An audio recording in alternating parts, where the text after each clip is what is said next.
हाँ, तो hello 10th class के बच्चों।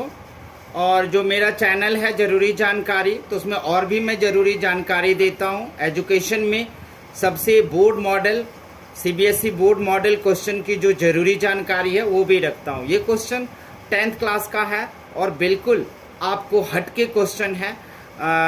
यानी कि ना तो मैंने ये पीके गर्ग में भी नहीं है और इसके अलावा एनसीईआरटी में नहीं है, बोर्ड मॉडल क्वेश्चन है। मैं इसे सॉल्व करके दिखाऊंगा। पहले पढ़ लो। If diameter of a circle is increased by 40%, find the increased area percentage. मतलब अगर हम किसी डायमीटर में 40% की वृद्धि कर दूं तो वृद्धि हुए एरिया ऑफ सर्कल यानी कि और पहले जो सर्कल था उन दोनों के एरिया में कितना परसेंट का इंक्रीज हो जाएगा। तो पहले लेट कर लेंगे। Let the before increase diameter of a circle be x. ठीक है, अब हम इसमें क्या कर रहे हैं, अब इसका यानी कि ये r इक्वल्स टू हो गया x, सॉरी d डायमीटर।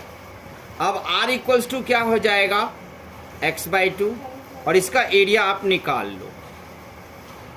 तो इसका एरिया हो जाएगा pi r square, pi multiply x/2 का होल स्क्वायर, तो पाई x स्क्वायर अपॉन में 4 आ जाएगा आपको। अब आप यहाँ बिकॉज लिखो और लिखो कि डायमीटर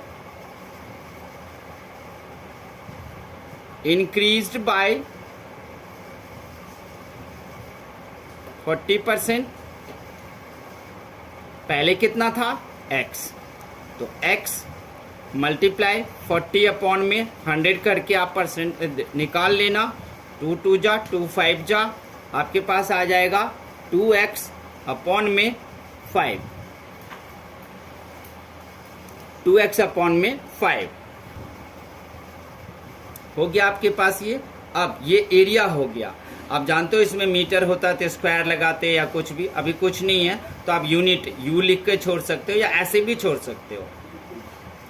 अब हम देखते हैं कि यहाँ पर में अगर अब हम लिखेंगे डायमीटर इंक्रीज हो गया, तो अब इसको डायमीटर में हम प्लस कर देंगे। तो total increased diameter equals to में x में आप 2x करके आप बढ़ा दोगे ना इसको, अब ये आ जाएगा इंक्रीज सर्कल का डायमीटर आ जाएगा। तो आप इसको क्या करोगे 5x प्लस 2x, एलसीएम जब लोगे तो यही होगा 7x अपॉन में 5 आ जाएगा। अब इसका भी आप रेडियस निकाल लोगे, इस डायमीटर का हाफ हो जाएगा, 5 है डिवाइडेड 2 करोगे 7x अपॉन में 10 आ जाएगा। अब आप दोनों के अब इंक्रीज वाले का एरिया निकाल लेते हैं।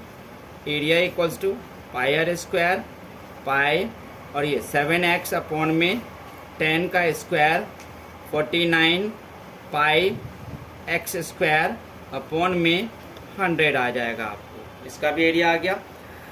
इसमें यूनिट मीटर सब कुछ मेंशन नहीं है तो हम नहीं कुछ करेंगे। अब दोनों के एरिया में कितना डिफरेंस आया वो पहले माइनस करके निकाल लेंगे। एरिया डिफरेंस, तो आप क्या करोगे 49 जो बड़ा वाला डायमीटर बढ़ाने के बाद वाले का जो एरिया है उसे और उसको माइनस कर देंगे हम। पहले एज इट इज जो आपके पास सर्कल था उसको हम माइनस कर देंगे, तो वो ये आया है पाई x स्क्वायर अपॉन में 4। एलसीएम लेके आप माइनस कर पाओगे इसको, क्योंकि 100 और 4 है तो क्या हो जाएगा 100 ही हो जाएगा। 49 पाई x स्क्वायर हो जाएगा, सॉरी यहाँ r हो गया, और माइनस उसके बाद 4 25 पाई x स्क्वायर हो जाएगा आपके पास। अब आपके पास क्या आ जाएगा वो देखो, अब आपके पास आ रहा है इक्वल्स टू में 49 पाई एक्स स्क्वायर और 25 को माइनस करोगे तो 24 पाई एक्स स्क्वायर अपॉन में 100 आ गया। अब जो इस क्वेश्चन का जो सबसे इम्पोर्टेंट पार्ट है वो देखो। अब इंक्रीज्ड एरिया परसेंट,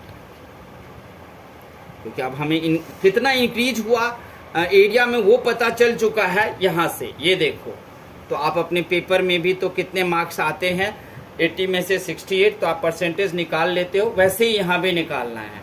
यानी कि 24 पाई एक्स स्क्वायर अपॉन में 100 मल्टीप्लाई 100 और अपॉन में टोटल मार्क्स, यानी कि टोटल आपके पास पाई एक्स स्क्वायर और अपॉन में है यहाँ पर आपके पास 4 है, तो ये वाला 4 आ जाएगा। ठीक है, अब आप देखोगे कि इसको हम सॉल्व कर लेते हैं। आपको तो निकालना आता है ना परसेंटेज, जैसे कि 68 आया तो 68 मल्टीप्लाई 100 और अपॉन में क्या आ गया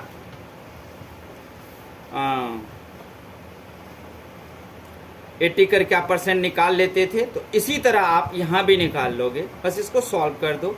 24 पाई एक्स स्क्वायर मल्टीप्लाई 100, ये 100 नीचे आ जाएगा, मल्टीप्लाई पाई एक्स स्क्वायर और ये 4 ऊपर चला जाएगा। अब आप इसको पाई एक्स स्क्वायर काट दोगे, 100 काट दोगे, 24 4 जा 96% आंसर।